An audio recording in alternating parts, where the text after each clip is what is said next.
கர்த்தருடைய பரிசுத்த நாமத்துக்கு உண்டாவதாக. இந்த செவ்வாய்க்கிழமை காலையிலேயே உங்கள் யாவரையும் சந்திப்பதில் மிகுந்த சந்தோஷம்.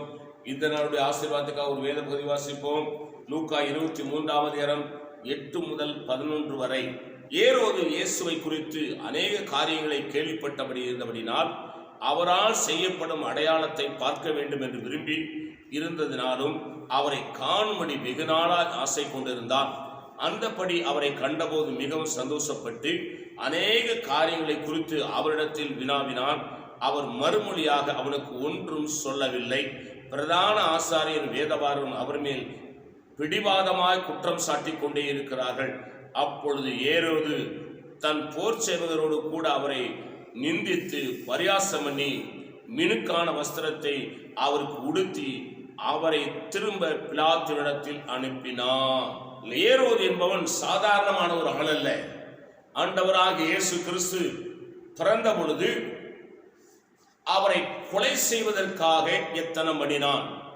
ஆண்டவரோ அவரை கொலை செய்யாதபடிக்கு பிதாவாகிய தேவன் அவரை தடுத்து போட்டார்.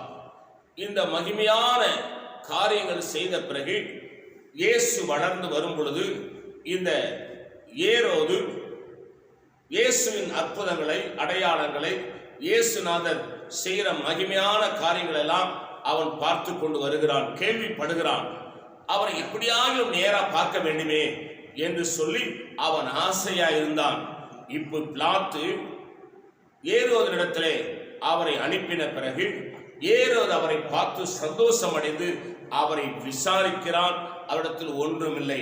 திரும்ப இயேசுவுக்கு மிடுக்கான வஸ்திரத்தை உடுத்தி திரும்ப பிலாத்துவிடத்திலே அனுப்பிவிடுகிறான். பரியாசம் அணுகிறான் ஏரோது. இயேசுவை பரியாசம் அணுகிறான். முதலில் பிலாத்து பரியாசம் அணினான். இப்பொழுது இங்கே ஏரோது இயேசுவை பரியாசம் அணுகிறான்.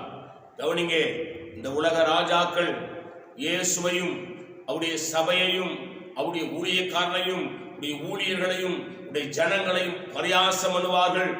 ஆனால் ஒன்று நீங்களும் நானும் ஒருபோதும் கவலைப்படக்கூடாது.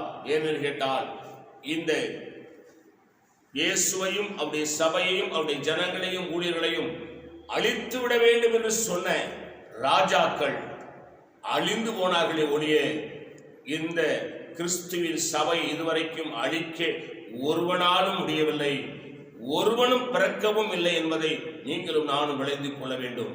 இயேசுவை காட்டிலும் இந்த உலகத்தின் ராஜாக்கள் ஒருவரும் பெரியவர்கள் அல்ல.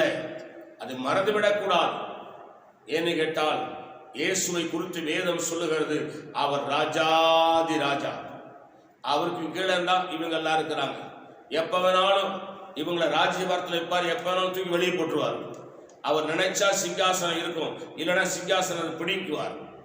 ஆகவே இயேசு பொறுமையோடு எல்லாத்தையும் கவனித்து வருகிறார். எந்த ராஜா நீதியா செய்கிறார், யார் உண்மையாக இருக்கிறார், யார் தேசத்தின் ஜனங்களுக்காக பாடுபடுகிறார்கள், பாடுபடவில்லை என்பதை பார்த்து கொண்டே இருக்கிறார். நாட்கள் வரும், நாற்காலி பிடுங்கப்படும்.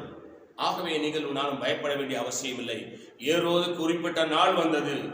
அவன் பேசிக் கொண்டிருக்கும் பொழுதே ஒரு தூதன் அவனை அடித்தான். அந்த ஏரோது செத்து போனான். ஆகவே கிறிஸ்துவை பரியாசம் பண்ணக்கூடாது. ஆகவே நம்மளை பரியாசம் பண்ணும் பொழுது நம்ம யோசிக்கணும், இயேசுவும் பரியாசம் பண்ணப்பட்டார். நம்மளை நிந்திக்கும் பொழுது நாம் யோசிக்கணும், இயேசுவும் நிந்திக்கப்பட்டார். நம்மளை அடிக்கும் பொழுது நாம் சொல்ல வேண்டும், இயேசுவும் அடிக்கப்பட்டார். காரணம், ஒரு மகிமையான ராஜ்யம் நமக்கு இருக்கிறது. இது பொய்யான உலகம். ஒரு உண்மையான உலகத்துக்கு நம்ம போறதுக்காக இந்த பொய்யான உலகத்தில் எத்தனை பாடுகள் வந்தாலும் கவலைப்பட வேண்டிய அவசியம் இல்லை. கர்த்தர் உங்களை ஆசீர்வதிப்பாராக.